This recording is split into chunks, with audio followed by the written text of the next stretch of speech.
بسم اللہ الرحمن الرحیم۔ السلام علیکم سامعین اور ناظرین، اس ویڈیو میں دوستو آج ذکر کریں گے کہ خواب میں رسی کو دیکھنے کی کیا تعبیر ہے۔ حضرت ابن سیرین رحمۃ اللہ تعالی علیہ فرماتے ہیں، خواب میں رسی عہد و پیمان ہے۔ اگر دیکھے کہ ہاتھ میں رسی ہے اور ہوا میں لٹک رہا ہے، دلیل ہے کہ رسی کی بلندی کے مطابق مرتبہ پائے گا، اور اگر دیکھے کہ رسی ہاتھ میں ہی رہی اور گر پڑا ہے، دلیل ہے کہ صاحب خواب عزت اور مرتبہ سے گرے گا۔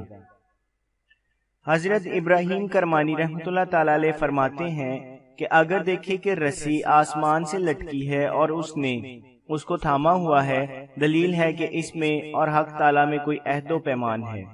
مثلا اگر بیماری کی حالت میں کہے، اگر خداوند کریم مجھ کو شفا دے تو میں توبہ کروں گا، اور اگر دیکھے کہ رسی پاؤں میں ہے اور وہ کھڑا ہے، دلیل ہے اس نے دین کو پکڑا ہوا ہے۔ بعض اہل تعبیر یہ بیان کرتے ہیں کہ خواب میں رسی کا دیکھنا حق تعالیٰ کے ساتھ اور مخلوق کے ساتھ عہد و پیمان ہوتا ہے۔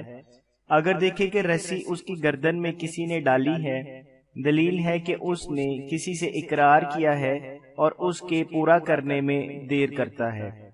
اگر دیکھے کہ شعبدہ بازی کرتا ہے، دلیل ہے کہ اس کے اعتقاد میں خلل ہے، اور اگر دیکھے کہ اپنے آپ کو رسی کے ساتھ چوبارے یا کسی اونچی جگہ سے لٹکایا ہوا ہے، دلیل ہے کہ مقصود اور حاجت کو ڈر سے ترک کر دے گا۔ حضرت امام جعفر صادق علیہ السلام فرماتے ہیں کہ خواب میں رسی کا دیکھنا 4 وجہ پر ہے: عہد و پیمان، دین، امانت، مراد کا پورا ہونا۔ جزاک اللہ۔